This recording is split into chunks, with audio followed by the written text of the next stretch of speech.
साले गल्ले पे बैठा है साला वो। चाची चाहे जो बोले पर ये दुकान ना मेरा हमारा पप्पा का है। पगला गए हो क्या तुम? पगला गए हो? क्या बक रहे हो? बकवास कर रहा है। तुम लोग उसका बात को दिल पे मत लेना, फालतू का बकता ही। आप लोग बैठे हो, दिखाओ सामान। चल चल दिखाओ वहां पे। क्या कर रहे हो भाई? अरे रिलैक्स रिलैक्स चिल। हेलो। अरे हम प्रैक्टिस करते रहेंगे तो हो जाएगा। Practice makes a man perfect.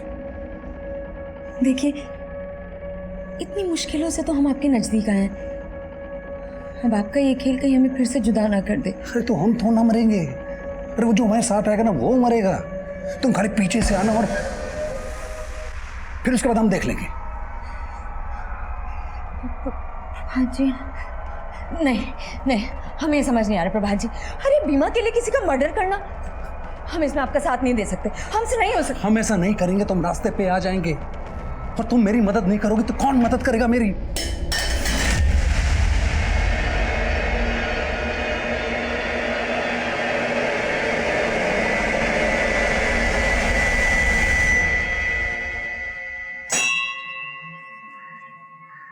भगवान, हम गलत नहीं हैं क्योंकि आप हमारे साथ हैं। आप मेरे साथ हैं ना?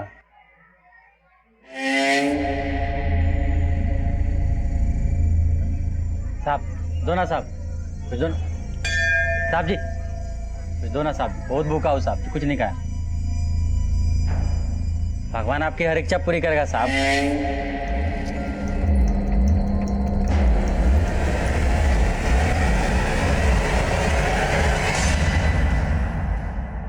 प्रॉब्लम सैंडल में नहीं है मैडम, एक नंबर का आइटम है। अब इतना आप हिलडुल के चलेंगे तो सैंडल तो टूटेगा ना madam. What do you mean by हिलडुल के चलना? मतलब what do you mean to say मुझे चलना नहीं आता है? एक तो रद्दी माल बेच रहे हो, ऊपर से मुझे अकड़ दिखा रहे हो। हाँ? Is he mad? Madam madam, इसका तरफ से हम सॉरी बोलते हैं। और पापा पर बात कैसे कर रही है आप देख रहे हैं ना। तुम चुप रहो एकदम। मैडम 2 दिन में आपका सैंडल बनवा के देंगे। 2 दिन के अंदर मुझे अपना सैंडल वापस चाहिए, नहीं तो पैसा वापस लेके जाऊंगी मैं। Stupid idiot fools।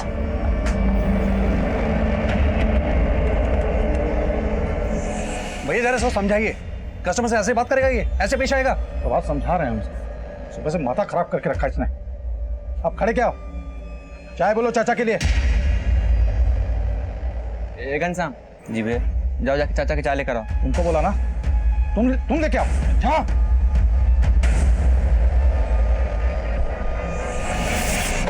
नमस्कार, मैं senior inspector Abhimanyu Jindal, crime petrol Dastak में आप सभी का स्वागत करता हूं।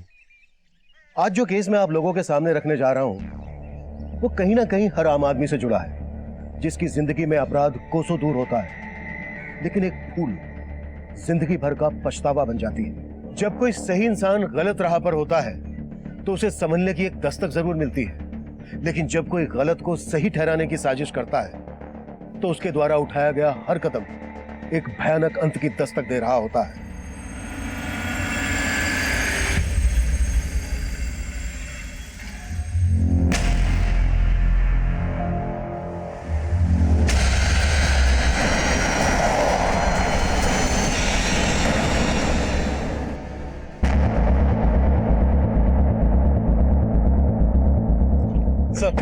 सर इस आदमी का एक्सीडेंट हुआ है। किसी ने कुछ विटनेस किया? किसने उड़ाया इसको? नहीं सर, किसी को कुछ भी मालूम नहीं। सर लोगों ने सुबह यहाँ इसकी लाश पड़ी हुई देखी। हो सकता है इसका एक्सीडेंट रात में हुआ हो। पांडे आसपास कोई सीसीटीवी? नहीं सर। इसके पास से कोई आईडी मिला? सर इसका ड्राइविंग लाइसेंस मिला है और ये आधार कार्ड। प्रभात जी, प्रभात जी, ये आपको क्या हो गया प्रभात जी? उठिए ना प्रभात जी।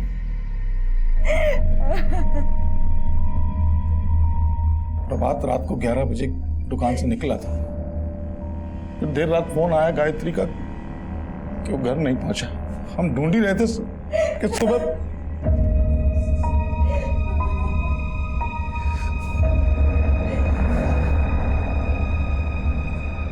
देखिए, लग तो ऐसा रहा है कि ये हिट एंड रन का केस है। पोस्टमार्टम के बाद बॉडी आपको सौंप दी जाएगी।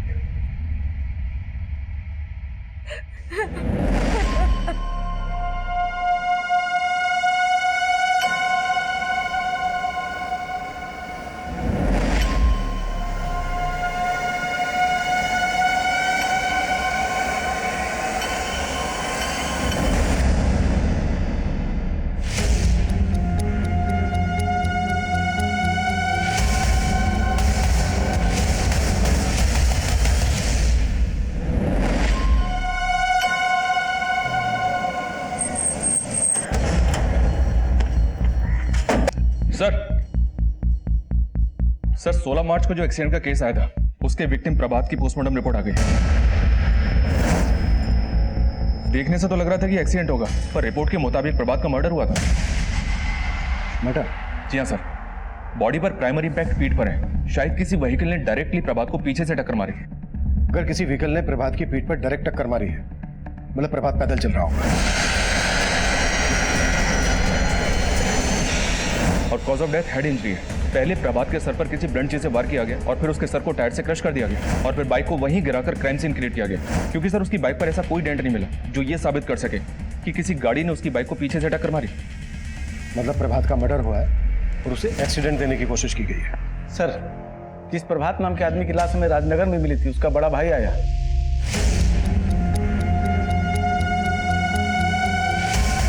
शास्त्री जी, शास्त्री जी। अरे गायत्री जी, आप यहाँ? शास्त्री जी, हम आपसे मिलने आ रहे थे। वो कहा है ना, ऑफिस में तो आप मिलते नहीं है। अच्छा, बस हमको ये जानना था कि प्रभात जी के बीमा का पैसा कब तक मिलेगा? देखिए गायत्री जी, जब तक पुलिस से हमें ये सर्टिफिकेट नहीं मिल जाता कि प्रभात की मौत एक्सीडेंट की वजह से ही हुई थी, तब तक आपको वेट करना होगा। सर हमको समझ नहीं आ रहा है कि कैसे कहें, हमको बहुत अजीब सा लग रहा है सर। देखिए, आपको जो भी कहना है आप बेझिझक होकर कहिए। सर हमको लगता है कि वो लाश प्रभात का था ही नहीं सर। लेकिन सौरभ जी, बॉडी की शिनाख्त खुद आपने और प्रभात की बीवी ने की थी। सर हमने नहीं की थी सर, गायत्री ने की थी सर। अगर आपको डाउट था तो ये बात आपने हमसे पहले क्यों नहीं कही? सर गायत्री ने अचानक से इतना कुछ कह दिया सर, वहां कुछ कह नहीं पाए और बाद में हमने बात करने की कोशिश किया तो अजीब सा रवैया था सर उसका। जी भैया, आप प्रभात जी की आत्मा शांति की प्रार्थना की जगह कुछ भी बोले जा रहे हैं। लाश का चेहरा इतना बिगड़ा हुआ था और एकदम से मान लिया तुमने कि वो प्रभात है। कहना क्या चाहते हैं? हाँ, हम अपने पति को नहीं पहचानेंगे? सर गायत्री उल्टा हमें सुनाने लगी सर, तो हमको लगा कि आप लोगों से ये बात छुपाना नहीं चाहिए सर। मर्डर? प्रभात जी का मर्डर हुआ है? मर्डर हुआ है, लेकिन आपके जेठ सौरभ का कहना है कि जिस लाश की आपने शिनाख्त की थी वो आपके पति प्रभात की नहीं थी। वो तो हमको भी पहले यही बोल रहे थे, लेकिन साहब ये मर्डर का सुन के ना हमको हमारे जेठ जी पे शक हो रहा है। एक मिनट, आप कहना क्या चाह रहे हैं? साफ साफ बताएंगे। प्रभात जी को जरूर हमारे जेठ और उनके बेटे जितेंद्र ने मारा है। ये सब बोल के कि वो लाश हमारे पति की नहीं है, वो आपको भटका रहे हैं, कहानियां बना रहे हैं ताकि आप उन पर शक ना करें। वजह? मेरा मतलब किस मकसद के लिए वो आपके पति प्रभात को मारेंगे? साहब, बाप बेटे दोनों की नजर थी प्रभात जी की दुकान पे। साहब, हम आपको बता रहे हैं कि उन दोनों की नीयत बिल्कुल अच्छी नहीं है। सर ये नीयत में खोट निकाल के ये गायत्री कोई गेम कर रही है सर। हाँ साहब, हमें तो ये नहीं समझ में आ रहा कि चाची अचानक से हम पे ऐसा आरोप क्यों लगा रही है। हम बता रहे हैं सर, गायत्री कोई गेम कर रही है। सर डेड बॉडी से जो कपड़े मिले थे वो प्रभात के ही थे और क्राइम सीन से जो बाइक मिली थी वो भी प्रभात की थी।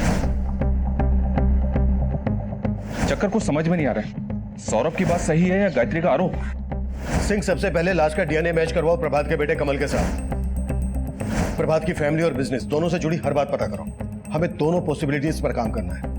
क्या प्रभात का वाकई में मर्डर हुआ है? और अगर प्रभात का वाकई में मर्डर हुआ है तो ये एक साजिश है। तो इस साजिश का मकसद क्या हो सकता है?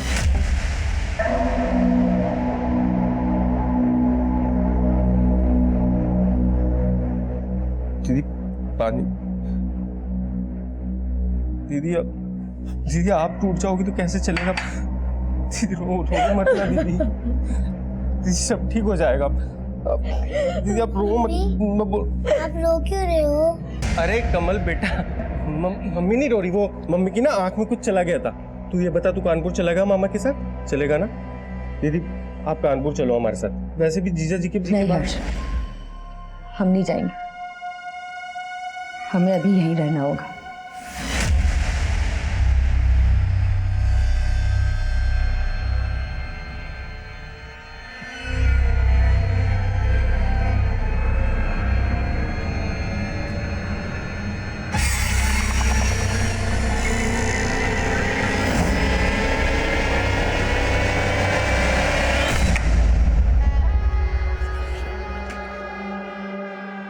गायत्री, मुझे लगता है सौरभ भैया को प्रभात की प्लानिंग की भनक लग गई है, इसलिए उन्होंने पुलिस को भड़काया। हम भी बाप बेटे की सारी पुलपट्टी खोल दी है पुलिस के सामने। हाँ, पर मामला और बिगड़ जाए। तुम इससे पहले इंश्योरेंस के 35 लाख निकाल लो। कैसे निकालें? वो लोग तो वो पुलिस से सर्टिफिकेट? हाँ, सर्टिफिकेट का इंतजार कर रहे हैं और इधर जेठ जी ने पुलिस को भड़का दिया है। इंश्योरेंस कंपनी में एक आदमी है हमारी पहचान का, कुछ ले दे के काम हो सकता है। अरे किसका फोन आ रहा है बार बार? अरे वो हमारे ऑफिस से है फोन। इस विनायक ने भी ना लटका रखा है। क्या कर रहा है कुछ समझ नहीं आ रहा। अरे काय बच्चों का जूता लगा रखे हुए यहाँ पे, निकालो ये सब। यहाँ पे सिर्फ आज के बाद फॉर्मल सूझ रहेगा, बता दे रहे हैं।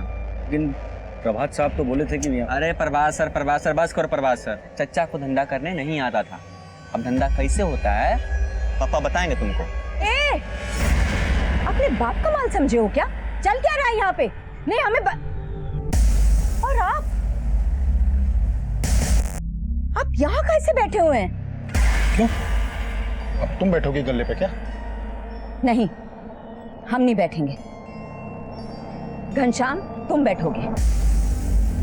इधर आओ घनश्याम, आज से तुम गल्ले पे बैठोगे और रोज हमें हिसाब दोगे, समझे तुम? जी मैम।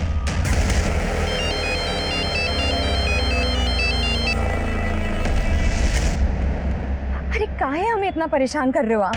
अरे परेशानी हमको हो रही है भाभी जी। पूरे 10 लाख रुपए लिए थे प्रभात ने।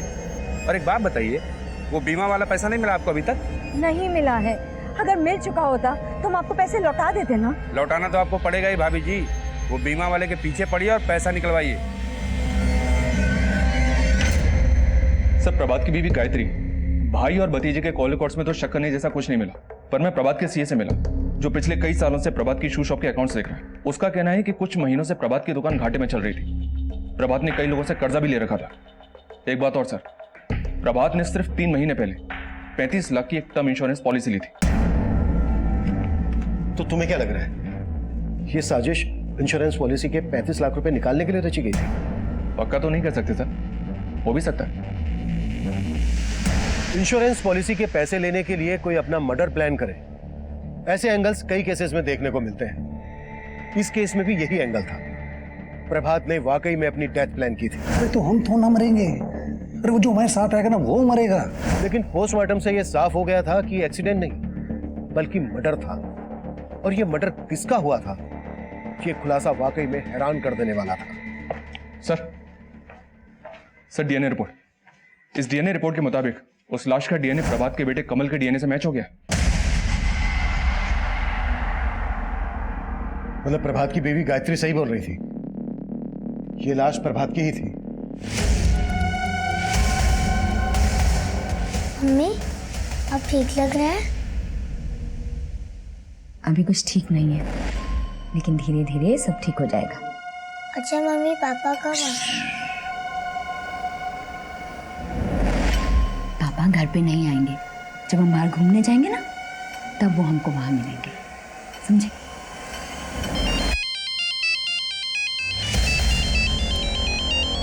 प्रेम,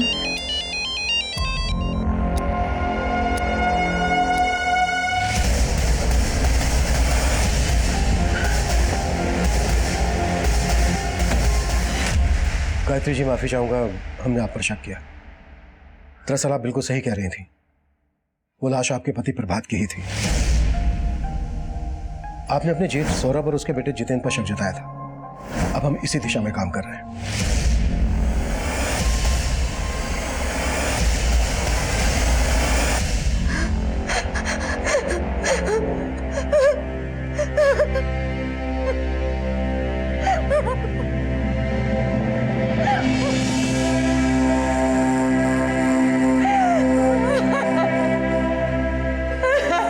क्या हुआ मम्मी, अब रो क्यों रही हैं? अब कोई भी नहीं है यहाँ।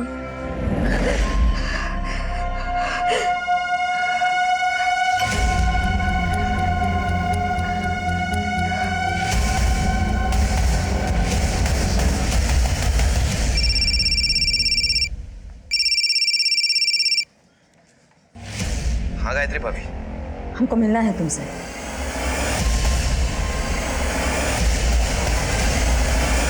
सिंह, अब हमारा फोकस क्लियर है। यह केस प्रभात की हत्या का ही है। अब हमें यह पता लगाना है कि प्रभात की हत्या के पीछे किसका और क्या मोटिव हो सकता है। फिलहाल सबसे बड़ा मोटिव तो सौरभ का ही दिख रहा है सर। इसके बेटे जितेंद्र के बारे में पता किया मैंने, 1 नंबर का चर्सी। 6 महीने पहले प्रभात ने सौरभ और जितेंद्र को नौकरी दी, तभी से प्रभात की दुकान घाटे में जा रही थी, पता किया मैंने। हो सकता है सर दोनों बाप बेटे मिलकर दुकान में घपला कर रहे हो। इस बात का पता प्रभात को चल गया और दोनों ने मिलकर प्रभात का गेम बजा दिया। सिंह, एक काम करो, बुलाओ बाप बेटे को। सब जितेंद्र तिवारी, सन ऑफ सौरभ तिवारी, तुम दोनों का गेम ठीक से समझ में नहीं आ रहा है मेरे। तूने कहा कि वो लाश प्रभात की नहीं थी, जबकि वो लाश प्रभात की ही थी। तेरे घपले का सारा चिट्ठा है मेरे पास। अब अगर तुम लोगों ने तनिक भी चालाकी की ना तो यही। नहीं सर, हम बता रहे हैं आपको। सर हम कह रहे हैं सर, ये चालाकी गायत्री ने की और करा रहा है सब विनायक। वो विनायक बहुत ही पहुंची हुई चीज है। चाची के साथ उसका चक्कर भी चल रहा है साहब। सर हमारा लड़का निकम्मा है लेकिन झूठा नहीं है सर। इसने अपनी आंखों से उन दोनों को खुद देखा है एक साथ में। क्या साहब आप पता लगाएंगे तो खुद ही पता लग जाएगा साहब कि वो दोनों के बीच में क्या चक्कर चल रहा है साहब।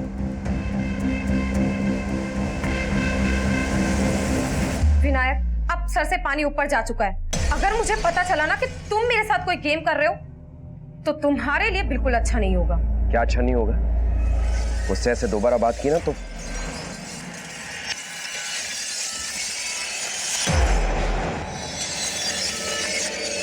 गायत्री भाभी, हमें लग रहा है पुलिस झूठ बोल रही है।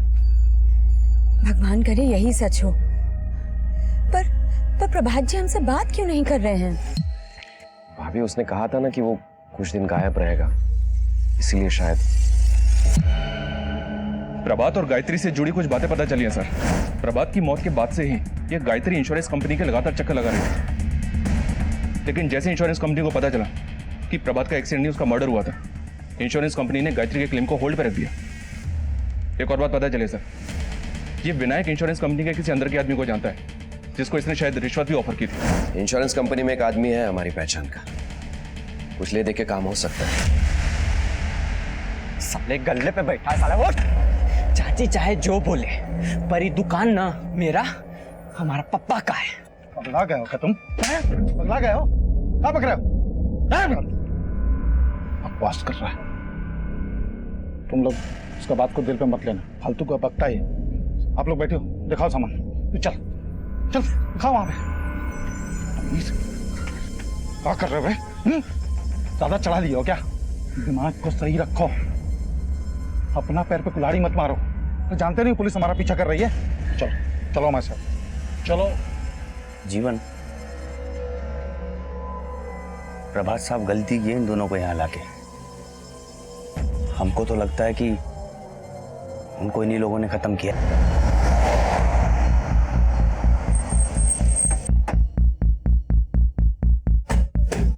कुछ दिन पहले केस आया था मेरे पास, जिसमें एक पत्नी ने अपने प्रेमी के साथ मिलकर अपने पति को ऊपर पहुंचा दिया। अब ये सब बोलकर साबित क्या करना चाहते हैं हमें? वही जो आपने समझा, आपके और विनायक के बीच। देखिए, आप एक पतिव्रता पे शक करके ठीक नहीं कर रहे हैं। सर प्रभात मेरा बहुत अच्छा दोस्त था, इसीलिए मैं गायत्री भाभी को मिलता रहता हूँ, और उनको यहाँ संभालने वाला भी कोई नहीं है। और गायत्री को संभालते संभालते तूने प्रभात का मजाक बना के रख दिया आपने प्रभात जी की मौत का। पहले बोले कि बॉडी उनकी नहीं है, फिर आके बोले कि बॉडी उन्हीं की है, और अब आप सोच रहे हैं कि हम खुद ही मार दिए अपने पति को। अगर नहीं तो प्रभात की मौत के तुरंत बाद इंश्योरेंस पॉलिसी के पैसे लेने की इतनी जल्दी क्या थी आपको? अगर पॉलिसी के पैसे जल्दी मिल गए होते ना तो आप और विनायक कभी के रफू चक्कर हो गए होते। आप कुछ भी सोच रहे हैं सर। ए विनायक चुप बिल्कुल। इंश्योरेंस का पैसा लेने के लिए जो हथकंडे तू अपना रहा है ना, वो सब पता है मैं। कैसे हथकंडे सर? मैं तो बस चाहता था कि गायत्री भाभी को इंश्योरेंस के पैसे जल्द से जल्द मिल जाए। आपको उसकी फाइनेंशियल हालत का अंदाजा भी है? अंदाजा है हमें, और सब समझ भी रहे हैं। सब गलत समझ रहे हैं साहब, आप सब गलत समझ रहे हैं। एक तरफ आप पीछे पड़े और दूसरी तरफ वो प्रेम हमारे पीछे पड़ा रहता है। प्रेम? ये प्रेम कौन है? जी वो प्रभात जी ने 10 लाख रुपए ब्याज पर लिए थे प्रेम से। उनकी मौत के बाद उस प्रेम ने जीना आराम कर दिया हमारा। लौटाना तो आपको पड़ेगा ही भाभी जी। वो बीमा वाले के पीछे पड़िए और पैसा निकलवाइए। इस प्रेम को पहले से पता था कि प्रभात ने 35 लाख रुपए का बीमा लेकर रखा था अपना। अब साहब वो बोल रहा है तो उसे पता ही होगा। शायद प्रभात जी ने बताया हो उसे। हाँ तो क्या हुआ पैसों करे हैं? पकड़ो इसे। एक मिनट जबरदस्ती उठवा लाया आप हमको यहाँ पे। अरे सर ये तरीका है क्या? सीधा मुद्दे पे आ, मुद्दे पे। सर माना कि प्रभात पैसे देने की स्थिति में नहीं था, लेकिन हमने कभी उसको धमकी नहीं दी सर। सीधा मार दिया। लेनदार को मार के हम अपना पैसा डुबवाएंगे सर। तुझे पहले से पता था ना कि प्रभात की 35 लाख रुपए की इंश्योरेंस पॉलिसी थी। उसके मरने के बाद वो 35 लाख रुपए उसकी बीवी को मिलते हैं। तो उन्हीं पैसों में से तू अपने 10 लाख रुपए वसूल करने की सोच रहा है उसकी बीवी से। ऐसा कुछ नहीं है सर, बल्कि उनकी पत्नी को तो हमने डेडलाइन दिया था 3 महीने का। इसी तरह की डेडलाइन तूने 15 मार्च तक की प्रभात को दी थी, और 15 मार्च तक जब वो अपने पैसे नहीं चुका पाया तो 16 मार्च को तूने उसका मर्डर कर दिया। सर आप हम पे खामोखा शक कर रहे हैं। उस दिन हम घर पे थे, मैच देख रहे थे। हमारा कॉल रिकॉर्ड निकल लिया, चेक करिए सर। तो मुझे मेरा काम मत सिखा, और शक तो हम तुझ पे करेंगे, और अगर कुछ भी मिला ना तेरे खिलाफ तो उसका तुझे ब्याज चुकाना पड़ेगा। और अगर हमें बिना इन्फॉर्म किए शहर से बाहर गया तो तेरा असल सूद सब बराबर कर देंगे। चल निकल, निकल चल। इसको जाने क्यों दिया सर? अपने तरीके से पूछताछ करते 2 मिनट में सब उगल देता। नहीं सिंह, इसे क्या बोलना है पहले से तैयारी करके आया है। प्रभात की मर्डर वाली रात की इसकी सारी एक्टिविटीज चेक करो, नजर रखो इस पर। साहब जी, साहब जी, साहब जी, साहब जी, साहब जी, साहब जी।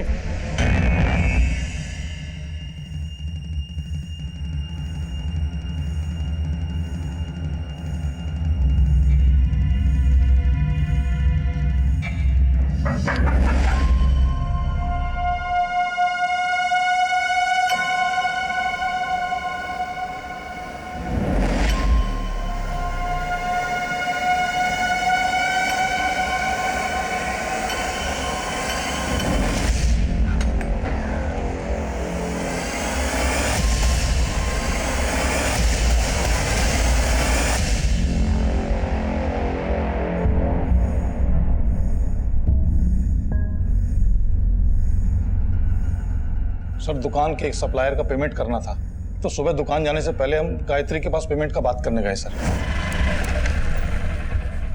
वहां पहुंचे तो देखे ताला लगा हुआ है सर। हम गायत्री को फोन किए, उससे चौप हो रहा था। उसके बाद हम वहां से निकल ही रहे थे कि भीतर से कमल का रोने का आवाज आया सर। हम पड़ोसी को सबको इकट्ठा किए और ताला तोड़ दिए सर। बहुत जगह ढूंढे, बहुत जगह बात किए, गायत्री का कुछ पता नहीं चल रहा है सर।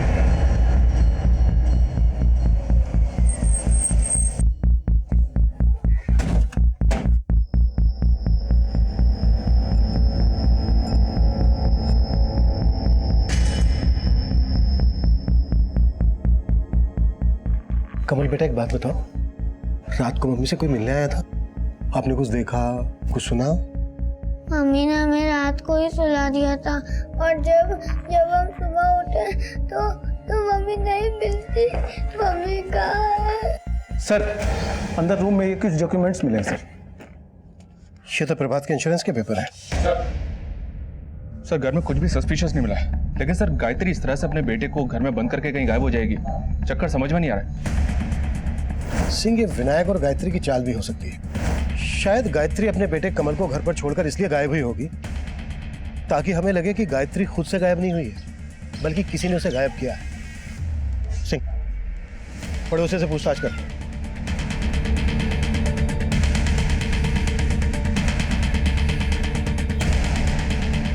सर हमने रात को तो यहाँ से किसी को आते जाते नहीं देखा, लेकिन आज सुबह जब हम बाजार से घर जा रहे थे तो देखा कि गायत्री के जेठ यहाँ घर के बाहर सबको इकट्ठा कर रहे थे। हम वहाँ पहुँचे तो पता चला कि कमल अंदर बंद है और बाहर से ताला लगा है, मगर फिर गायत्री के जेठ ने पत्थर मार के ताला तोड़ दिया।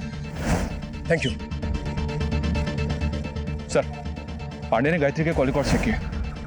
गायत्री को लास्ट कॉल रात को 10 बजे उसके भाई हर्ष ने किया था। फिर गायत्री का फोन ट्रैवल हुआ प्रभात की दुकान वाली एरिया की तरफ।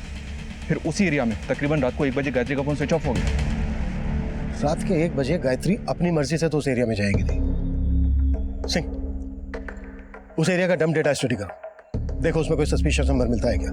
और कल रात गायत्री के भाई हर्ष ने गायत्री को फोन किया था, बुलाओ उसको। तब तक सौरभ से बात करते हैं। सर आप हम पे शक कर रहे हैं, हम आपकी मदद कर रहे हैं सर। हम बच्चे को लेके आपके पास आए और आप बताइए सर, रात को 1 बजे हम दुकान पे क्या करेंगे? हम टाइम से सो जाते हैं, चाहे तो पता कर लीजिए आप। हमें क्या क्या पता करना है और क्या क्या नहीं करना है वो हम पता कर लेंगे। फिलहाल हमें ये पता है कि गायत्री का फोन दुकान वाले एरिया में रात के 1 बजे तक एक्टिव था। तुम उसी दुकान पे काम करते हो ना? हाँ सर, काम करते हैं, लेकिन 24 घंटे वहां थोड़ी रहते हैं सर। वो जीवन और घनश्याम रात को वहीं सोते हैं सर। अगर गायत्री रात को 1 बजे गई होगी तो उनसे जरूर मिली होगी सर, पता करिए सर आप। सर ये सौरभ अपना बैकअप प्लान तैयार रखता है, लेकिन ये भी तो हो सकता है कि इस बार ये सच बोल रहा हो। इन जीवन और घनश्याम को उठा लाओ। सर गायत्री का भाई हर्ष आ गया है। सर हमारी दीदी कमल को रात को अकेला छोड़ के कहीं जा ही नहीं सकती सर। आप पता तो कीजिए, जरूर कोई गेम कर रहा है। तुम्हारी दीदी को कल रात 10:15 बजे तुमने फोन किया था, तब कहाँ थे तुम? कानपुर में सर। जीजा जी के मर्डर के बाद से हम रोजाना दीदी को फोन करते हैं। कल रात को बात क्या हुई थी तुम्हारी गायत्री से? हाँ हर्ष बोलो। दीदी अपना अकाउंट नंबर SMS कर दीजिए। क्यों? वो कुछ पैसे ट्रांसफर करने हैं आपको। नहीं हर्ष, तुम चिंता मत करो, हम संभाल लेंगे। सर हमारी दीदी बहुत स्वाभिमानी है, हमारी तो कभी मदद ही नहीं लेती। अच्छा, जब तुम्हारी कल रात बात हुई तुम्हारी दीदी से तो तुम्हें कुछ खटका, तुमने कुछ नोटिस किया, कुछ अजीब लगा तुम्हें? सर उनकी आवाज से ऐसे ही लग रहा था कि वो बहुत परेशान थी। कुछ बताया गायत्री ने क्यों परेशान थी वो? सर हमने पूछा उनसे, लेकिन उन्होंने कुछ भी नहीं बताया।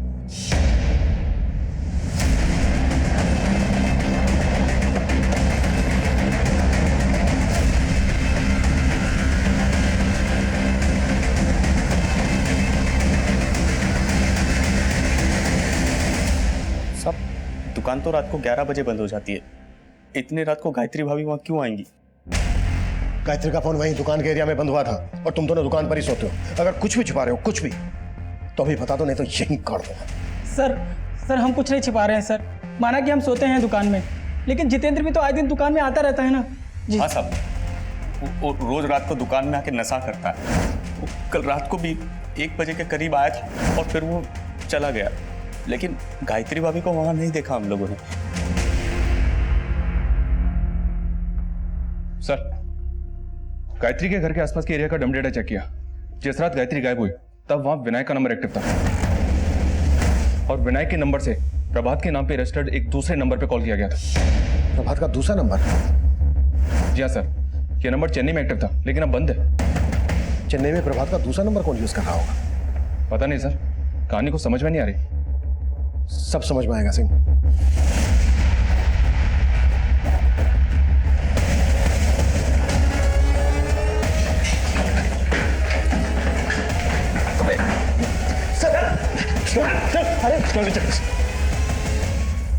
अरे विनायक बाबू, क्या प्लानिंग की है आपने और गायत्री ने? Sir planning? हमने ऐसी कोई प्लानिंग नहीं की थी सर। देखिए सर, मैं मानता हूं कि मैं उस रात गायत्री भाभी को मिलने गया था, लेकिन गायत्री भाभी कहाँ गायब हो गई?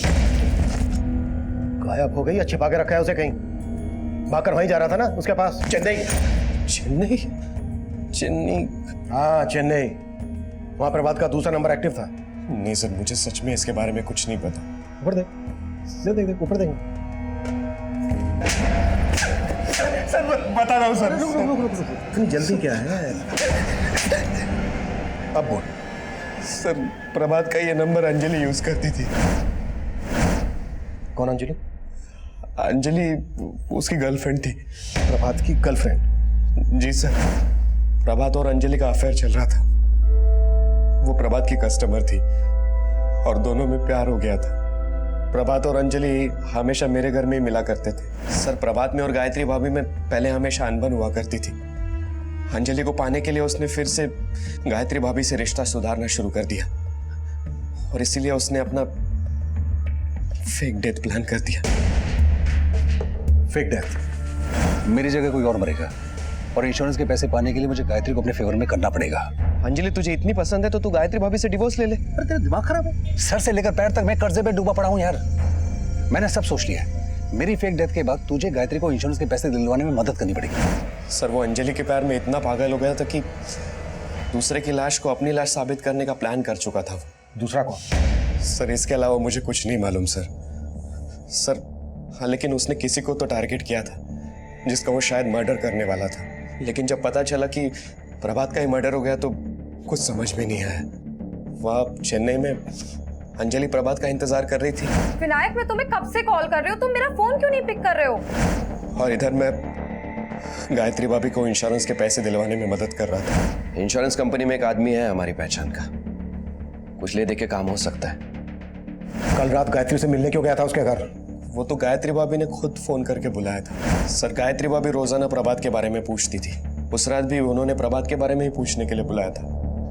तुम बोले थे कि पुलिस झूठ बोल रही है कि प्रभात जी का मर्डर हुआ है। तो अगर प्रभात जी का मर्डर नहीं हुआ है तो प्रभात जी का है? भाभी हमें नहीं पता। नहीं पता मतलब? हाँ? हमें तो लग रहा है कि पुलिस जो कह रही है शायद वही सच हो। उसके लिए आंसू बहाने की जरूरत नहीं है। वो आपको धोखा दे रहा था। हाँ, उसका दूसरी लड़की के साथ चक्कर चल रहा था। कौन लड़की? सर उस रात गायत्री भाभी ने अंजलि के बारे में पूछा और हमें जबरदस्ती अंजलि को फोन करवाया। सर गायत्री भाभी की आवाज सुनते ही अंजलि ने फोन कट कर दिया। उसके बाद मैं वहां से चला गया। मुझे नहीं पता सर उसके बाद क्या हुआ और गायत्री भाभी कहाँ है और प्रभात को किसने मारा। अंजलि का कोई फोटो है तेरे पास? हाँ sir, social media messenger DP में उसका फोटो है सर। सर हाईवे के पास एक बहुत की लाश मिली।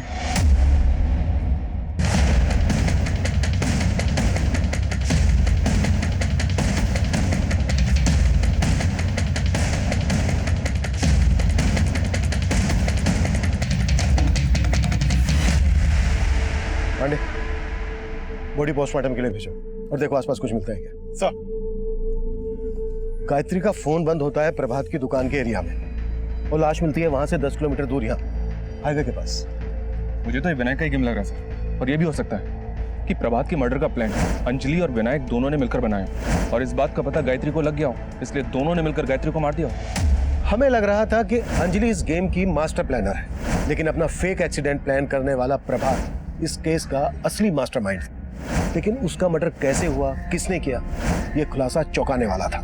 लेकिन इस केस की सबसे बड़ी विक्टिम गायत्री थी, जो अपने पति प्रभात के धोखे का शिकार हुई थी।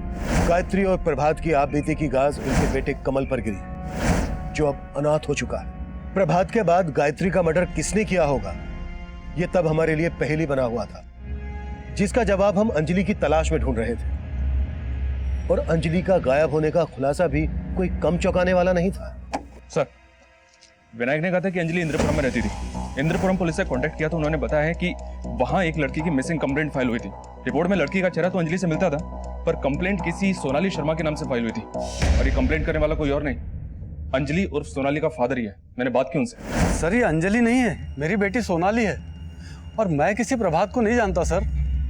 सोनाली करती क्या है? एस्पायरिंग मॉडल है सर, और हमें ये बात पसंद नहीं है। ये सोनाली गायब कब से? 9 मार्च से। प्रभात का मर्डर होता है 16 मार्च को और ये लड़की अंजलि उर्फ सोनाली 9 मार्च को गायब होती है। और विनायक जिस नंबर पर इस सोनाली को फोन करता है, वो नंबर गायत्री के मर्डर वाली रात तक चेन्नई में एक्टिव था। I'm sure सी कि विनायक कोई गेम खेल रहा है। लेकिन सर इस विनायक ने जितना बोला है उसके आगे कुछ उगल नहीं रहा है। इसका तो ये भी कहना है कि वो ये तक नहीं जानता कि अंजलि का असली नाम सोनाली है। इस सोनाली का कैसे भी करके पता लगाना होगा सिंह, यही हमें इस केस की जड़ तक लेकर जाए। आजा, देखो तुम्हारे लिए क्या लाए, टॉफी। ले ले ले, पकड़ो। क्यों डरा रहे हो? अब इसे भी मारने का इरादा है क्या? इरादा तुम्हारा है आंटी, पापा ने तुम पे नजर रखने के लिए बोला है, कहीं चाचा चाची की तरह कमल को भी मार डाला तो। क्या सबको अपनी जैसा समझते हो? चलो निकलो यहाँ से, वरना अभी पुलिस को फोन कर दूंगी। सर पोस्टमार्टम रिपोर्ट के मुताबिक गायत्री की मौत गला दबा के हुई, उस रात तकरीबन 12 बजे के आसपास। गायत्री का मर्डर होता है रात के 12 बजे और गायत्री का फोन प्रभात की दुकान वाले एरिया में बंद होता है रात के 1 बजे। मतलब साफ है सिंह, गायत्री के मर्डर के बाद उसका फोन पर्पसली उस एरिया में ले जाया गया। सर चेन्नई पुलिस ने सोनाली का पता लगा लिया है और उसे अरेस्ट भी कर लिया है। कल सुबह तक वो हमारी कस्टडी में होगी। गुड। सर ना मैंने प्रभात को मारा है और ना ही गायत्री को। सर मैंने कुछ नहीं किया। कुछ नहीं किया? नाम बदलकर एक शादीशुदा आदमी को अपने प्यार के जाल में फंसाया और उसे इतना बरगलाया कि वो अपनी सीधी सादी बीवी को छोड़कर तुम्हारे साथ भागने के लिए तैयार हो गया। बोलती है कुछ नहीं किया। और क्या क्या किया है? खुद बोलोगी या बुलवाएं तुमसे? मीरा। एक मिनट सर मैं बताती हूँ। सर ये सब मैंने अपनी मर्जी से नहीं किया। मुझे हर्ष ने बोला था उसके जीजा जी को फंसाने के लिए।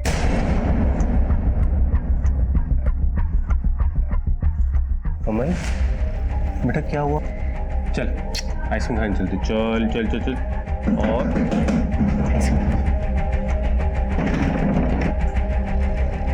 सर हमारा और सोनाली का अफेयर बहुत पहले से था। हमने इस सोनाली को बताया था कि हमारे जीजा जी गाजियाबाद में रहते हैं। और सर प्रभात के शॉप में अक्सर जाया करती थी।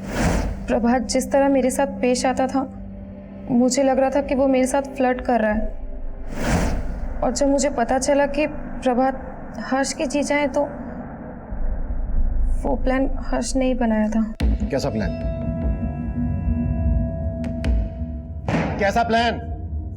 हमें लगता था कि हमारे जीजा के पास बहुत पैसा है। हमें पैसे की जरूरत थी सर। और सोनाली को भी हमारे कहने पे सोनाली ने हमारे जीजा से अफेयर शुरू कर दिया। वाकई में आपका कलेक्शन बहुत अच्छा है। Thank you very much. You are welcome. आते रहिएगा। या श्योर।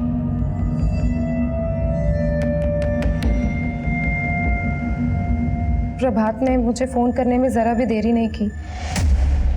तो प्रभात के घाटे और कर्ज लेने की वजह यह थी कि वो तुम पे पैसे उड़ा रहा था। हाँ सर, लेकिन प्रभात के फेक एक्सीडेंट का प्लान प्रभात ने खुद बनाया था।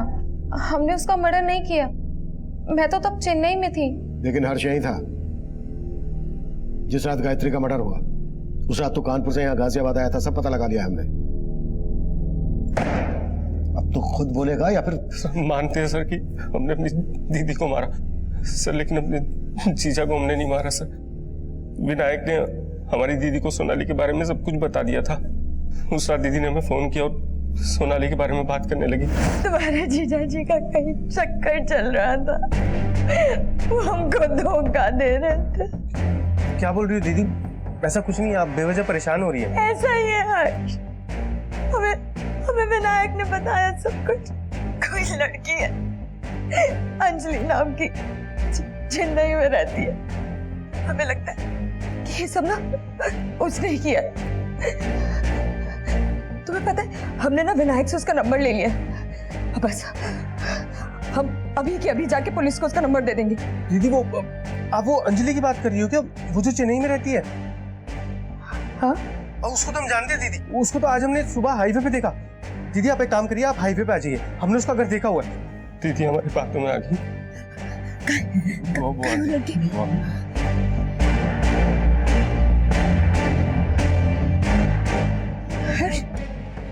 तो एकदम अंधेरा जंगल है। वो लड़की का है हर्ष। सॉरी दीदी। सॉरी क्यों? और गायत्री को मारने के बाद तू गायत्री का फोन लेकर प्रभात की दुकान वाले एरिया में गया। तुझे लगा कि हम सौरभ और उसके बेटे जितेंद्र पर शक करेंगे। हाँ सर, लेकिन हमने अपने जीजा को नहीं मारा सर। हमारा प्लान तो ये था कि जब हमारा जीजा हमारी गायत्री दीदी से इंश्योरेंस का पैसा लेकर उनको डिच करेगा तो हम अपने जीजा को डिच करके भाग जाएंगे सर। और तेरा जीजा प्रभात किसी और को डिच करके उसे मारना चाहता था। कौन था वो आदमी? सर प्रभात रोजाना एक मंदिर जाते थे। वहां पर एक बंसी नाम का भिखारी है। भगवान आपकी हर इच्छा पूरी करेगा साहब। प्रभात अपने फेक एक्सीडेंट के लिए उसे बलि का बकरा बनाना चाहता था और मुझे लगता है सर ये उसी ने किया है। प्लान के मुताबिक जब प्रभात चेन्नई नहीं आया तो मैंने हर्ष को कहा उसका पता करने के लिए। सब पहले तो बंसी गायब था, लेकिन फिर जब हमको मिला तो बिल्कुल नए कपड़े डाला हुआ था सर।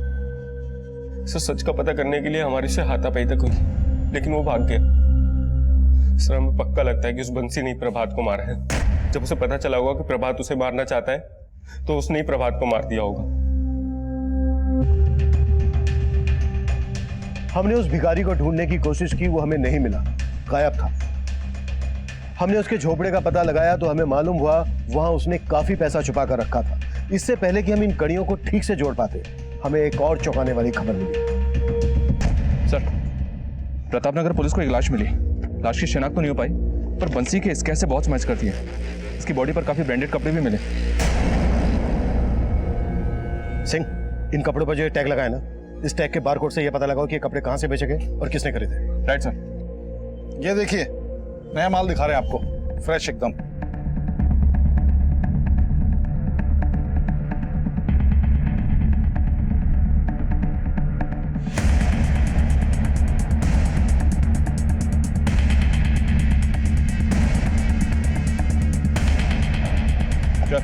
अरे सर, मुझे कहाँ ले जा रहे? मैंने क्या किया सर?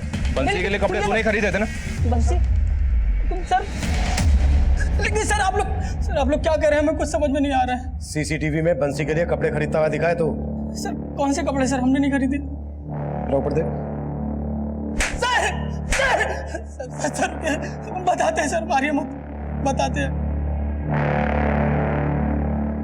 हमने ही मारा है बंसी को, क्योंकि बंसी ही जानता था कि हमने प्रभात भैया का भी खून किया था। प्रभात को क्यों मारा? प्रभात भैया के गले से पैसे उस जितेंद्र ने चुराए और उन्होंने हम पर शक किया। लेकिन भैया हमने चोरी नहीं की भैया। सर जिस थाली में खाना खाता उसे तो भैया हमने नहीं चोरी की भैया। आप पीछे मत आओ, तू निकल यहाँ से। सर प्रभात भैया को उस समय तो यकीन नहीं हो रहा था। उन्हें उनकी गलती का एहसास हुआ और उन्होंने फिर से मुझे काम पर बुला लिया। जीवन, आई एम सॉरी भाई। वो बस कीजिए ना भैया, हम तो हमेशा आपको अपना बड़ा भैया ही मानते हैं। मैं अपनी बेइज्जती भूला नहीं था। प्रभात भैया को लगता था कि मैं उनके लिए कुछ भी कर सकता हूँ, इसलिए उन्होंने उस नकली एक्सीडेंट के प्लान में मुझे शामिल किया। प्रभात भैया ने मुझे कहा था कि वो बंसी को रास्ते पर लाएंगे और उसको टेम्पो के नीचे धक्का दे देंगे और मुझे उसे कुचलना था। प्रभात भैया का प्लान था कि बंसी के मर्डर को एक्सीडेंट दिखाया जाए, लेकिन मैंने प्रभात भैया के मर्डर को ही एक्सीडेंट दिखा दिया। सर बचा तो तू अब भी नहीं। बुरे काम का अंत हमेशा बुरा ही होता है, ये हम सब जानते हैं। अगर प्रभात ने उस वक्त गायत्री द्वारा दी गई दस्तक को महसूस किया होता, पीछे हट गया होता, तो शायद अंत इतना बुरा नहीं होता। दस्तक गायत्री को भी मिली थी। उसके पति का उसके साथ बर्ताव अच्छा नहीं था। अचानक से उसके पति का बर्ताव उसके साथ अच्छा हो जाना, इंश्योरेंस पॉलिसी के पैसे लेने के लिए षड्यंत्र रचना। लेकिन गायत्री इस दस्तक को महसूस नहीं कर पाई और गायत्री के साथ साथ इसका खामियाजा उसके बेटे कमल को भी उठाना पड़ा। कमल हमेशा के लिए अनाथ हो गया। अब मैं सीनियर इंस्पेक्टर अभिमन्यु जिंदल आपसे विदा लेता हूं। आपसे फिर मुलाकात होगी एक नए केस के साथ। देखते रहिए क्राइम पेट्रोल दस्तक। मकसद बताना नहीं, बचाना है।